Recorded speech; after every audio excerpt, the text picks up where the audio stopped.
Hello and welcome to TechCast, the webcast where we help educators who need some technology solutions. I'm your host David, and I'm here with Jeff and Dennis, who, as promised, on this episode will be helping us discuss strategies to make education more entertaining for your students. Let's look in our mailbag and see what our viewers want us to look at today. We've got a letter here from Mike in Hartford. It looks like he's gonna get fired unless we come to his help. Jeff, why don't you take this one? Sure, David, give me the stack. All right, let me see what we got here. This is from Mike in Millersville, and Mike has a problem here. What's going on with Mike? Mike says, "Dear EdTechcast, thanks for doing an episode on edutainers." I think he means edutainment, but that's okay, Mike. Let's see. Dear EdTechcast, thanks for doing an episode on edutainers. The department chair called all the professors into the meeting this morning to discuss a major issue at our university. He said that our students are not improving as fast as he'd like them to. Also, he was angry and he noticed that many of the students were falling asleep in class and failing to do their homework. I am worried that if I don't improve my class that I will get fired. Please give me some help. Best, Mike. Okay, Mike. Let's see. Do you have tenure? Because if you had tenure, it'd be harder to get fired. I'd work on that. Okay. Sorry, Mike. We can help you out here. You are in the classroom, and it looks like you've got to do a solution that's going to take care of all of the classes. It's not just going to be one thing that you do in one class. And so whatever mechanism you employ, it's going to have to be something your entire staff adopts. They obviously could do their own thing, but you should get them behind the ball and make sure you have a strategy for the entire department.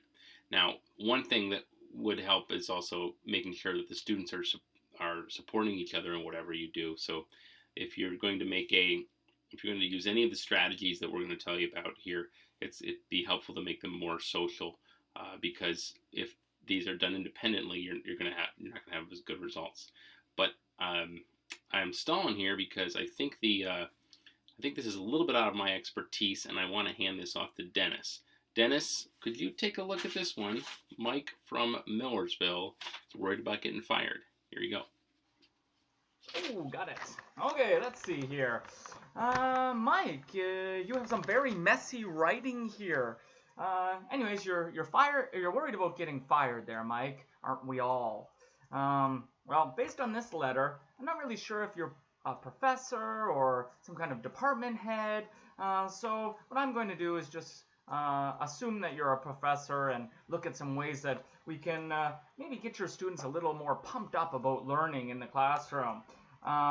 Maybe later you can think about some ways to share this knowledge with some of the other professors. Let's see here. With all this sleeping in class and the fact that they're not doing their homework, it kind of feels like this is a motivational issue here for the students. I really think you've got to figure out some ways to get them excited about the material and want to do it even more. Have you heard of the ARCS model? Well, have you? I'm going to sit here until you answer. Okay, you win. Anyways, this model focuses on 4 different elements required to make lessons a little bit more exciting and motivate the students. So there's 4 different parts here that you have to concentrate on. The first of which is attention. You've got to really grab their attention at the start of the class. How about using some more multimedia in your class? Have you thought about using some exciting video? Maybe using some video, you could stimulate some interest. You could maybe evoke some curiosity. Also, you could make a game of it, really. Maybe before watching the video, you could have them try to predict what will happen while watching the video, or what will happen in the video. Let's see here. Also, when you're choosing your videos there, you should try to choose things that they would never expect. So it'll evoke their curiosity even more. The second one here, second part of the ARCS model is relevance.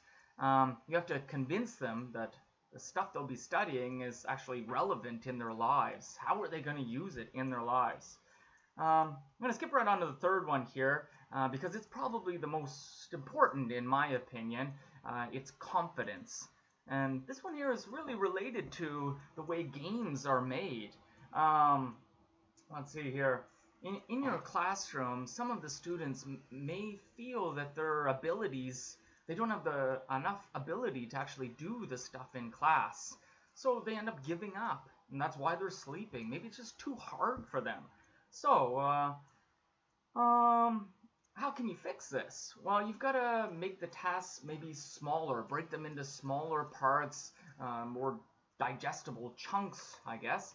And then, as they're doing it, give them lots and lots of positive feedback. Let them know that they're doing great, and then help them in places where they're having little problems. Just like in a game, when you're playing a game, it's giving you lots of feedback. It's telling you when you've done something right or done something wrong. And the levels, you're divided into different levels in a game. So then once you complete one level, then you get excited about trying the next level because you feel you've got the skills needed to do it. The last part here, the last one is satisfaction. I don't know about you, but when I'm playing a game, I like to be challenged and then afterwards rewarded appropriately.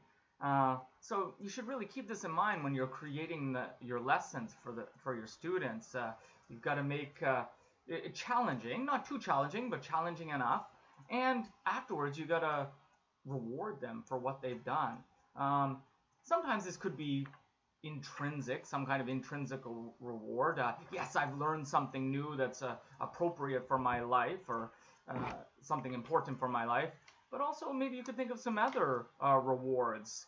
I don't know, giving them a little bit of a break here and there, or letting them use their phones to play an educational game after they're completed a task or something like that.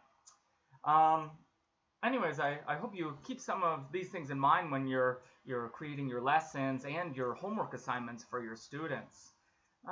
Hopefully by just getting your students to focus in class and get them doing the extra homework, that the scores should take care of themselves. Anyways, good luck, man. And any other thoughts there, guys? Well, Dennis, I agree. I think you've described the ARCS model very appropriately, and that'll help Mike quell his fears about losing his job. I can also suggest having students work in small groups based on ability level. This can be done either to homogenize the content they're working on or link stronger learners with struggling learners. And either solution will go very far in motivating the students, and Mike, you'll find that their learning potential will skyrocket. Moving on, I've got a letter here from Paige in Bayonne. Apparently, she had some angry emails come back at her after her last concert, stating that the parents were disappointed with the quality of her performance, her band's performance. So she writes, hello, saviors of my educational future. Well, that's a little ambitious, but we'll try. I'm having a hard time getting my middle school band students to understand their role in music. My saxes are always playing too loud. I can't hear my trumpets. What can I do to teach them to play more sensitively? So this is a tough issue. Being in a middle school band setting, the fact that you have to worry about balance at all is really impressive. But I think that some great motivators you could utilize might be linked to giving them a specific size of a ball and recognizing that their ball will be passed around, and their engagement in this game of who has the melody, who should be holding the ball, the largest ball, should help keep them aware of where they are in the music. So for example, if you start a piece off and the flutes have the melody, they would hold on to a large ball while everybody else would have a small one. And as the music progresses, you may pass that over to another section when they pick up the melody, and everybody who's holding on to the smaller ball has to recognize at that point in the music they should be playing softer. If it's a physical thing, like the saxophones are just incapable of creating softer sounds, well then you really have to break down the issue of getting them to play softer. And that could be a fun game as well. You could actually teach them to use basic breathalyzer or some form of air control device. You could even play a game we've done where you hold out a note as long as possible, and typically the students who can hold the note out the softest are the ones who can use their air for the longest period of time. And so the game there could be tracked. You could create a rewards chart, and you can end up motivating the students to practice playing softly, and without even thinking about it, they're going to have developed their own ability to play softly more comfortably. There's a litany of other issues that come along with possibilities that come through there, but the reality is just to give them an opportunity to play at a different level and then understand their role in the ensemble should really help and go a long way towards allowing them to contribute to the ensemble sound without having to deal with overwhelming their ensemble members around them. Plus, this is a very low-tech gamification solution, so you don't have to worry about getting a computer in front of every kid or putting them in front of a laptop. A more high-tech solution might be to require each student to listen to a recording of whatever piece you're performing and try to identify where they can hear their instrument versus where they cannot. And if there's a section where they can hear their instrument, the goal would be to have them identify that as a section that they do not need to play out in. So just listening and using the technology available to you really can help allow them to develop their understanding of where they are in the music versus where they perhaps think they should be. And then from beyond that, you could even make a game where they're playing 20 questions. Where am I in the music? Well, I'm going to be playing the melody, but somebody else next to me is not playing the melody. And you end up creating one student getting up in front of the class to try to trick the rest of the class in picking out a specific spot of the music where the rest of the class would ask them questions, and they would have to help them determine or try to avoid having them determine where they are in the music specifically. Again, it's a low-tech music game that you can use to help kids understand each individual section of the music and help them keep them engaged. Ooh, hot, hot, hot. Oh, this letter is too hot. I'm going to have to pass this one over there.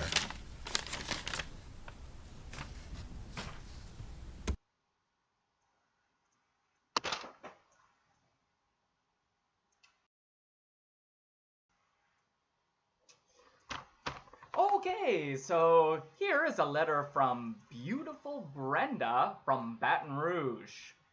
Dear handsome hosts of the best show ever. I need to assess my 5th graders, but they have so much anxiety about the quizzes.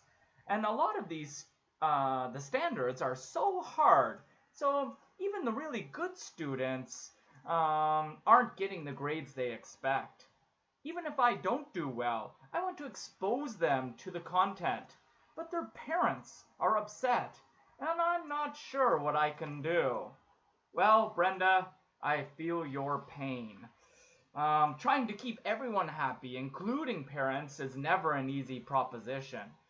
But remember, learning happens everywhere, at least according to social learning theory. Not only are they learning from you, but also the successes and failures of their peers and the dreaded parents at home. So try to keep these parents in the loop. They are really important characters in this game we call learning. As for the anxiety issue, how about changing the names of the different activities, assignments, and quizzes in the class? Those words can sometimes sound a little intimidating to students. Maybe instead you could make some of the assignments called levels. Maybe the quizzes instead could be called like boss battles or something like that. Anyways, overall, I think this problem is just too surprising for me to answer properly. So I'm going to pass this over to Jeff. Here you go, Jeff. Take it away. Dennis, let me take that. Thanks. I got it. Thanks, Dennis. Okay, let's see. Yeah, this isn't surprising, but we can help you out.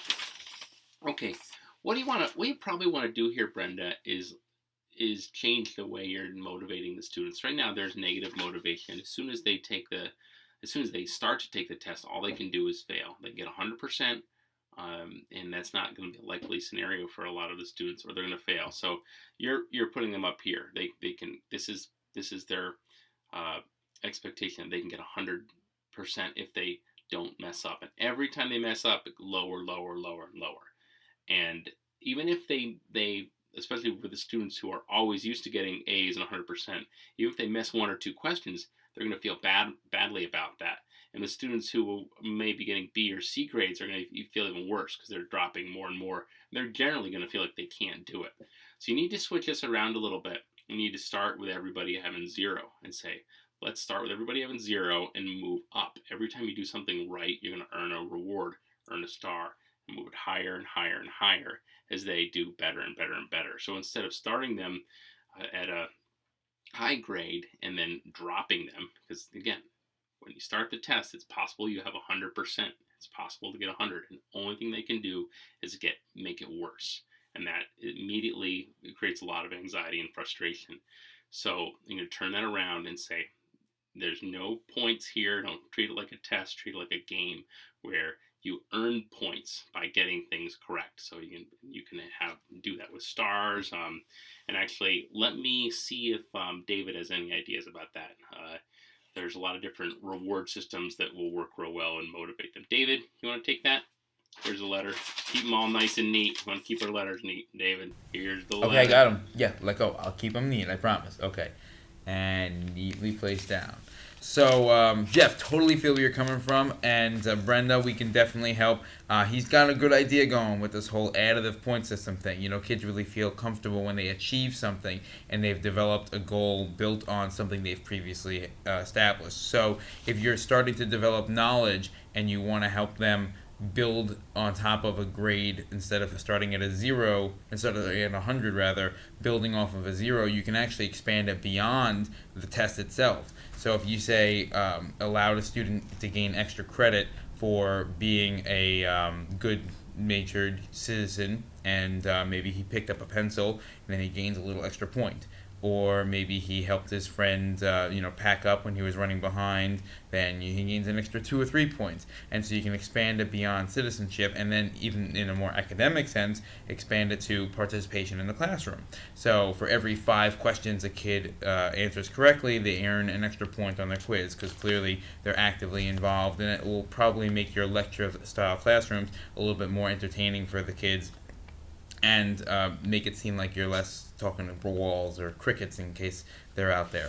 Hey, before we close, we do have a lot of other letters that we didn't get to this week, and it would be nice if we could read all of your letters. Of course, we get hundreds and thousands of letters every week on the EdTech7EDIT because it's very popular, and for some reason, all of you like to mail us paper letters still. Maybe someday you'll use email, but until then, we don't mind reading them and going through them all. So, we've done that, and we noticed that a lot of you are asking about this state where you want to get your students to, that they're not bored, but they're not too anxious either. And how can they be in this state where they're not where they're kind of hyper focused? They're very, very focused and very, very excited, but not anxious. You got to make sure they're not anxious, and at the same time, they don't want things to be too easy. You don't want them to be bored. That ideal state is called flow state, and a lot of gamification efforts and edutainment efforts are based on trying to get students into that flow state. It's tricky to do. But we can talk about some techniques that you could use to get into the flow state. I'll mention one of them, and then I'll pass it on. Cognitive load is one thing, and that's the idea that your learners only have so much capacity to deal with a problem or anything. They only have a certain amount of mental capacity, and so you don't want to take away from that. In order for them to be in this flow state, they don't want to be anxious. They don't want to be up here. They don't want to be bored. You don't want to be down here. You want to be right between there. And so any distractions that you are going to make it harder for them to be into that state. It's interesting. Scaffolding is interesting because if you think about it, you're not going in there and teaching. You're not going in there and teaching some instruction to get them to the next state. You're just giving them something that's just a little bit harder, a little bit more challenging, and that slight, that very slight adjustment to give them just a slightly more challenging task will help you maintain that flow state. If you make it too challenging, they may drop out. They may drop out of that flow state. And if you make it too boring, they may drop out of it too. They may become bored with it. Yeah, and I'll piggyback off of Jeff's discussion about scaffolding and flow state by saying that there are a wide variety of theories you can use to allow yourself to crack that barrier into edutainment. Ultimately, they're all framed around the same concept of fundamentally keeping kids engaged through some form of education or edutainment, if you will. The attainment aspect, thinking along the lines of entertainment, could get a bad rap. A lot of administrators are still a little sketchy about the concept of entertaining kids, but ultimately, as long as they're being engaged, the odds and proportion and percentage of their learning will increase exponentially. And so your benefits significantly outweigh any challenges of technology inclusion and getting administrators on board. So long story short, you're doing the right thing by coming to us. We're happy to help you, and it's been a great pleasure working with you guys. Have a great week, and we'll see you guys next time. Okay, and if any of you are interested in getting my notes from this podcast, you can get them online for this one-time offer of $29.95. I'll see you next time. Thanks for joining us.